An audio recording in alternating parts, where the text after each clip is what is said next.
전국에 계신 유클레시아 성도 여러분, 지극히 높은 곳에서는 하나님께 영광이요, 땅에서는 하나님이 기뻐하신 사람들 가운데 평화로다. 성탄의 계절이 왔습니다. 아름답고 거룩한 성탄, 그리고 희망찬 새해 맞이하시기 바랍니다. 우리 함께 사도신경 고백하심으로 유클레시아 예배 시작하겠습니다. 나는 전능하신 아버지 하나님 천지의 창조주를 믿습니다. 나는 그의 유일하신 아들 우리 주 예수 그리스도를 믿습니다.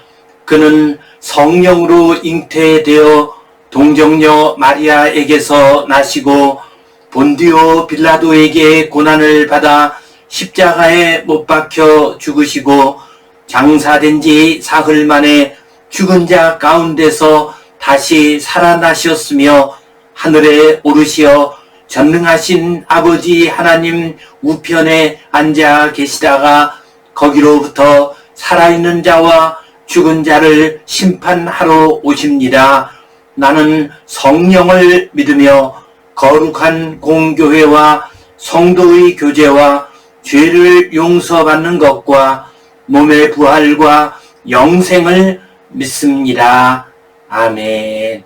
우리 함께 성탄 찬송 116장 드리겠습니다.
주께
우리 함께 기도 드리시겠습니다.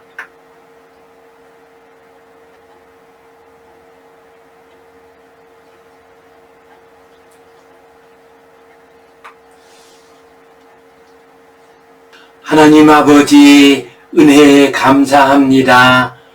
또다시 우리 주님 탄생하신 성탄절을 맞이했습니다.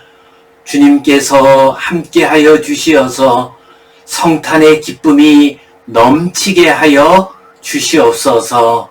성탄절 주님 앞에 나와 예배합니다. 우리의 예배를 받아 주시옵소서.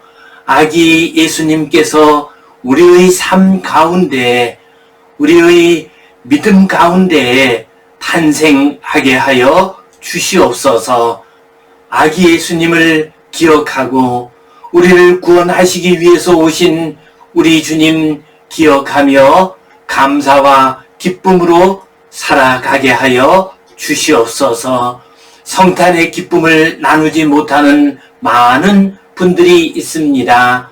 코로나 바이러스로 말미암아 많은 분들이 어려움을 당하고 있습니다. 그러나 특별한 주님의 은혜, 성탄의 은혜가 임하게 하여 주시옵소서. 주님의 특별하신 은혜로 모든 상실과 상처와 좌절과 눈물이 치유되게 하여 주시옵소서. 예수님 이름으로 기도하옵나이다. 아멘.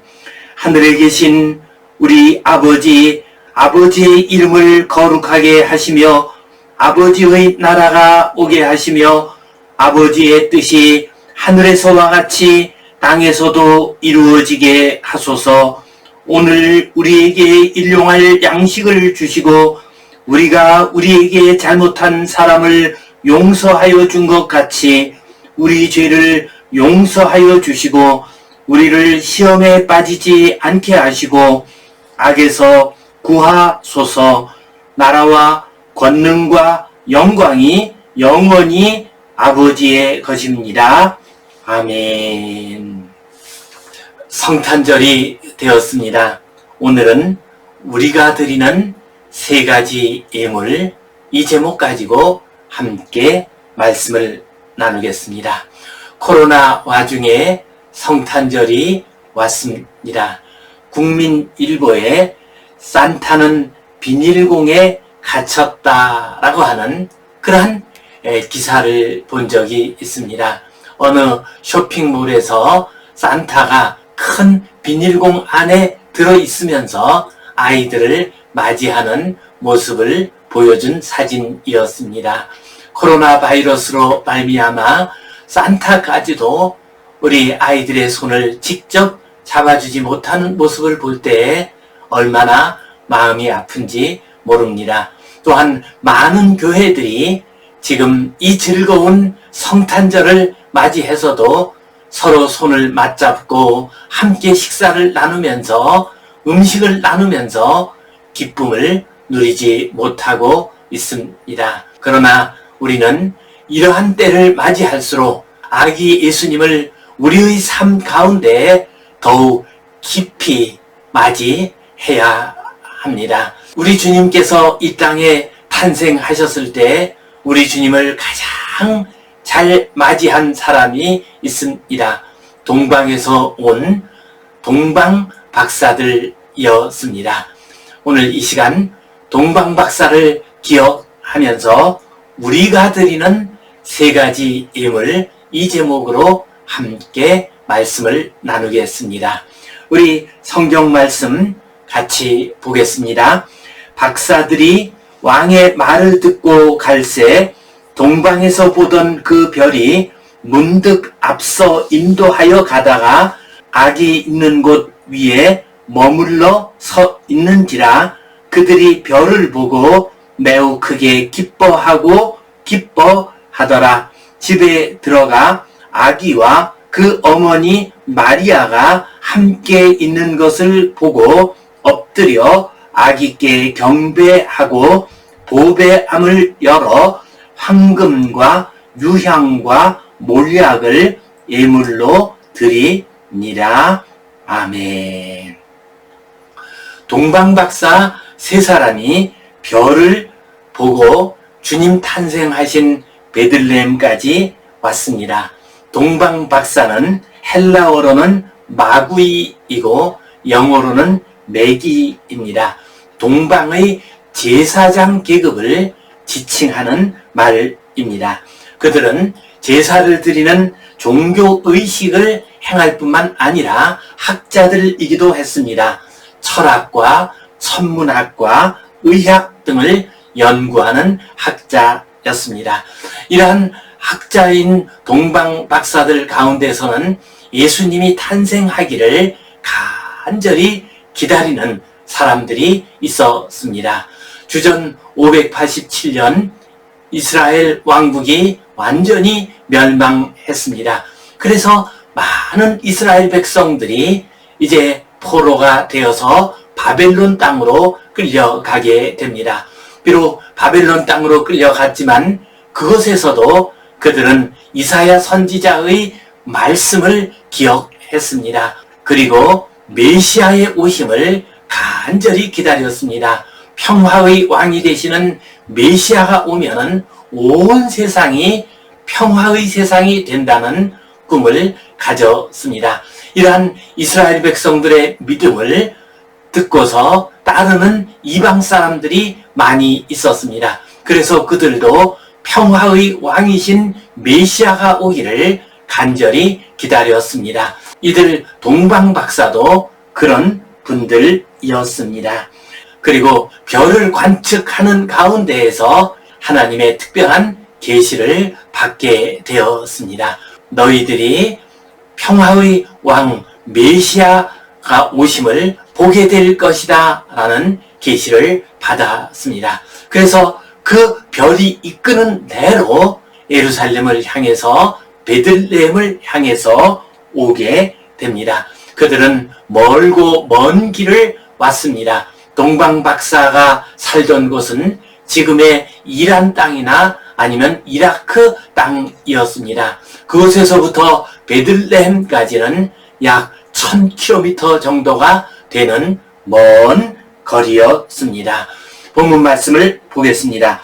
박사들이 왕의 말을 듣고 갈새 동방에서 보던 그 별이 문득 앞서 인도하여 가다가 아기 있는 곳 위에 머물러 서 있는지라. 박사들이 예루살렘에 도착을 했습니다. 그리고 그곳에서 평화의 왕이 그리스도가 어디에서 탄생하십니까? 하고 물어보았습니다. 그러자 학자들이, 율법학자들이 성경을 살펴보았습니다. 미가서 5장 2절 말씀에 따르면 베들레헴에 메시아가 탄생한다고 예언이 되어 있었습니다. 그래서 그들이 베들레헴에서 평화의 왕 메시아가 탄생하실 것이라고 이야기를 했습니다. 그 말을 듣고서 그들은 베들레헴을 향해서 갔습니다. 그때 문득 앞서 인도하여 가던 별이 나타나게 되었습니다. 그리고 그 별이 베들레헴의 한 집 위에 머물고 있었습니다. 그들이 별을 보고 매우 크게 기뻐하더라. 동방 박사들은 오는 도중에 별빛이 나타나지 않게 되었습니다.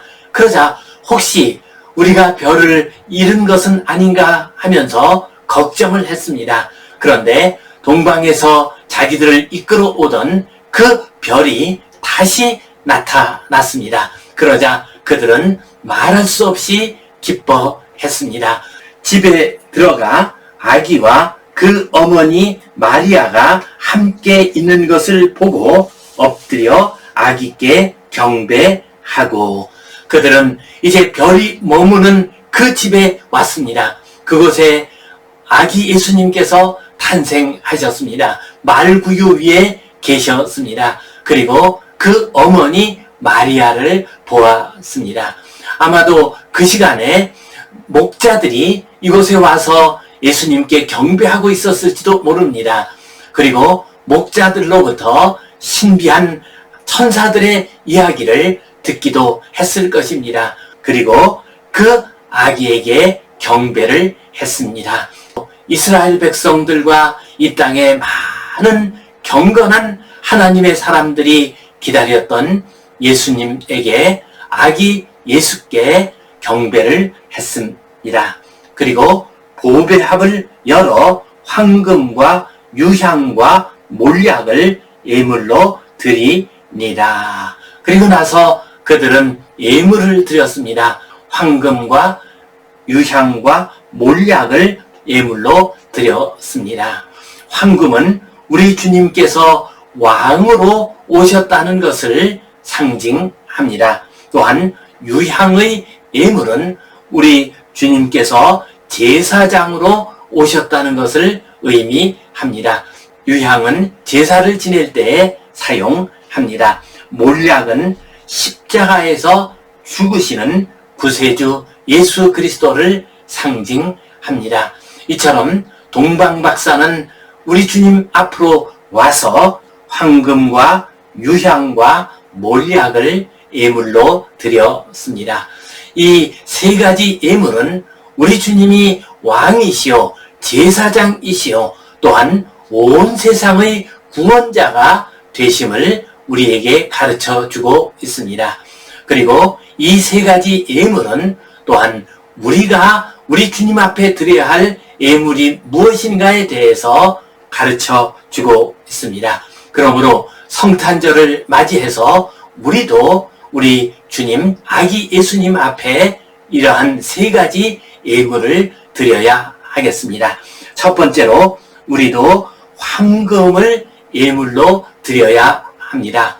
황금, 그것은 이 세상에서 가장 변하지 않는 물질입니다. 황금은 변하지 않는 것을 특징으로 합니다. 따라서 황금을 예물로 드린다는 것은 변하지 않는 우리의 마음을 우리 주님 예수 그리스도에 대한 충성을 드린다는 의미입니다.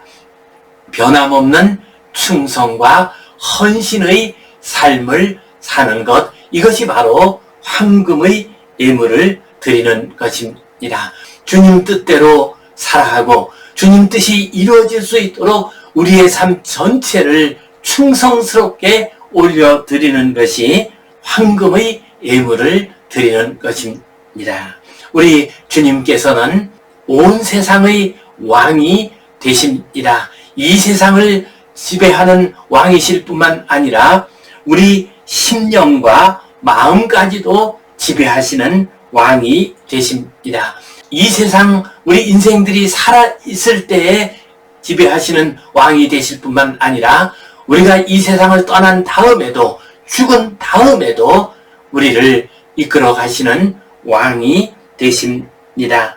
우리 주님께서는 이 어지럽고 혼탁한 세상에 평화의 왕이 되십니다. 오직 사랑과 진리로 세상을 다스리시는 왕이 되십니다.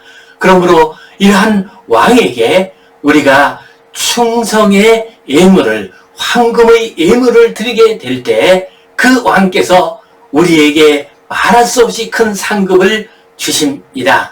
우리의 삶을 가장 복되고 아름답게 해 주십니다. 영생의 복을 우리에게 주십니다. 천국 백성의 삶을 우리에게 허락해 주십니다. 베드로, 그는 왕이 되신 우리 주님 예수님께 황금의 예물을 드린 사람이었습니다. 그는 일평생 주님께 충성했습니다. 흔들림 없이 주님만 따라갔습니다. 자기의 인생 전체를 주님 앞에 온전히 올려드렸습니다. 그 결과 그는 가장 위대한 사도가 되었습니다. 그의 이름은 가장 아름다운 이름이 되었습니다. 그래서 세계에서 가장 많은 사람들이 베드로의 이름을 따서 자기 자녀들의 이름을 지었습니다. 예를 든다면 피터, 페테스, 피에르, 페트로스, 이런 이름들이 서양 사람들 가운데서 가장 많이 나타납니다. 이런 이름들은 전부 다 베드로의 이름을 딴 것입니다. 또한 지금도 로마에 가게 되면 성 베드로 성당이 있습니다. 세계에서 가장 크고 아름답고 웅장한 성당입니다. 그 아름답고 웅장한 교회는 베드로의 아름다운 이름을 지금도 우리에게 보여주고 있습니다. 왕 중에 왕이신 예수님, 그 예수님께 우리도 황금의 예물을 드립시다. 변함없는 충성을 주님께 올려드립시다. 그래서 주님으로부터 임하는 모든 하늘나라의 축복과 은혜를 받아 누리시기를 간절히 바랍니다. 두 번째로 우리는 유향을 예물로 드려야 합니다. 유향은 성전 예배나 성전 희생제 때에 사용하는 향입니다. 또한 성전 안에서 향을 피우기도 했습니다. 유향은 무엇을 의미합니까? 그것은 겸손의 예물을 의미합니다. 향은 어떤 특징을 가지고 있습니까? 그것은 아름다운 향기를 품고서 사라져 버리는 것이 향의 특징입니다. 그러므로 유향을 예물로 드린다는 것은 겸손히 주님 앞에 나와서 자기 자신을 온전히 드린다는 의미입니다. 그리고 자기 자신을 드리고 난 다음에 자기 자신을 드러내려고 하지 않습니다. 온전히 자기 자신의 모습을 사라지도록 만듭니다.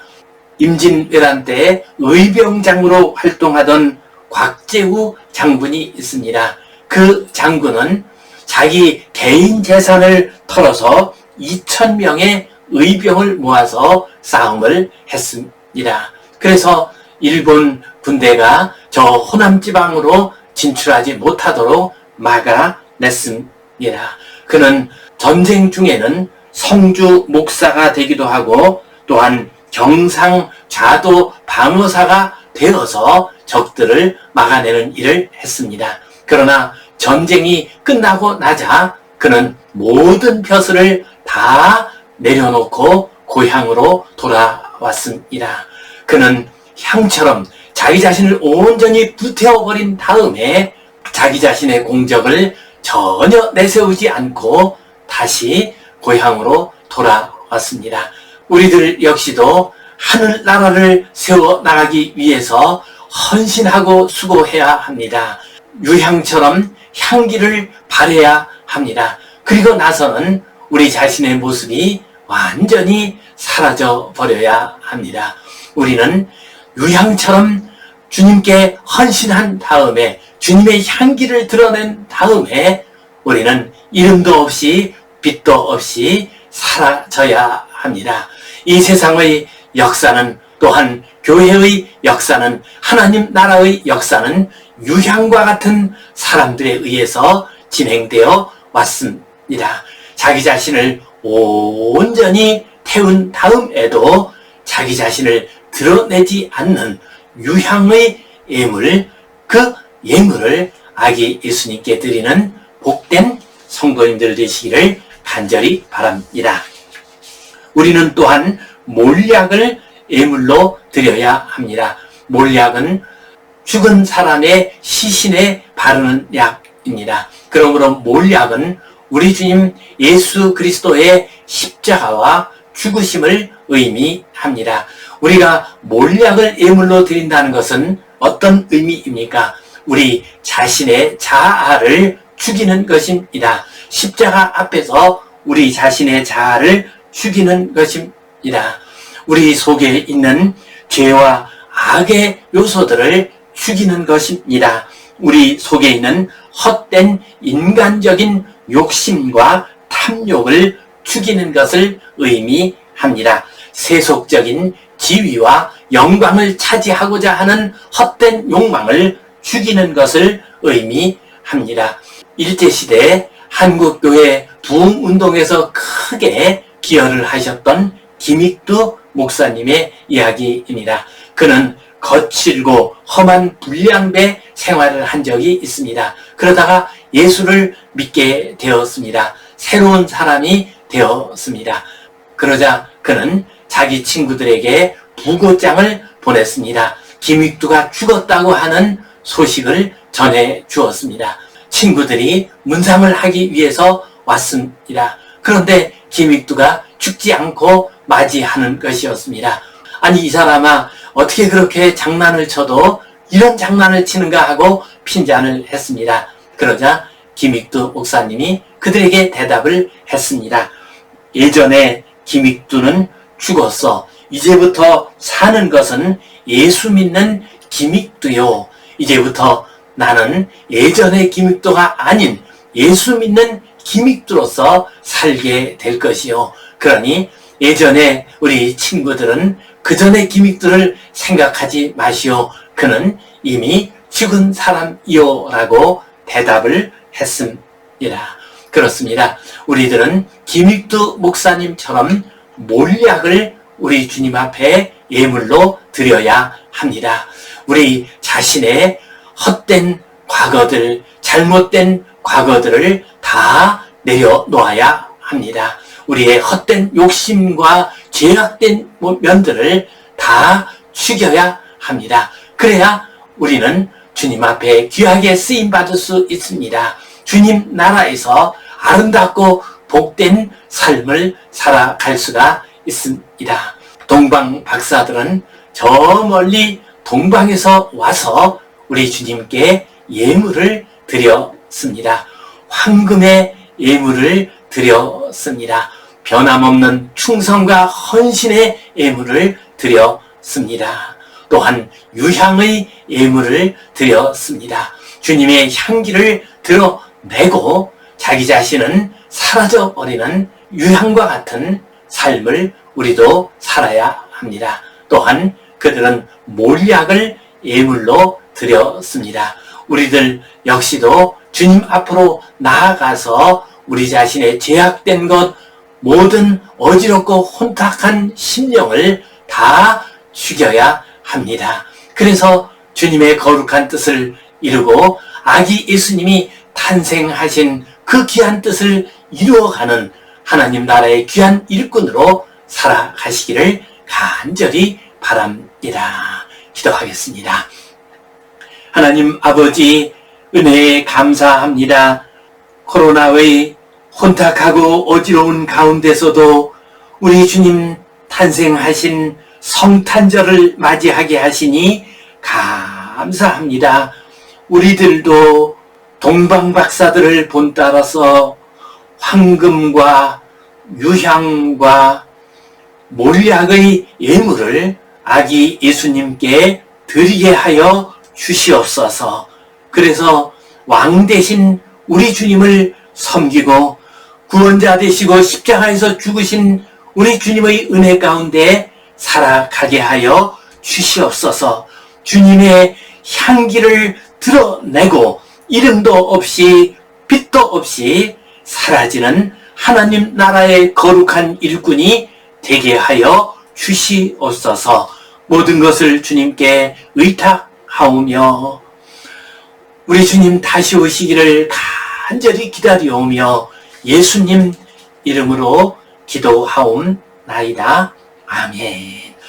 이제는 우리 주 예수 그리스도의 은혜와 하나님 아버지의 크신 사랑과 성령님의 감동, 감화하심, 교통하심, 위로하심, 회복하심의 역사가 동방박사처럼 세 가지 예물을 아기 예수님께 드림으로 하나님 나라의 귀한 백성으로 살아가기를 소원하는 모든 주의 자녀들 위해, 머리 숙인 주의 백성들 위해, 이 시간 유튜브로 예배를 드리는 한기교회 모든 성도님들 위해 이제로부터 영원토록 함께 하시옵기를 간절히 축원하옵나이다. 아멘.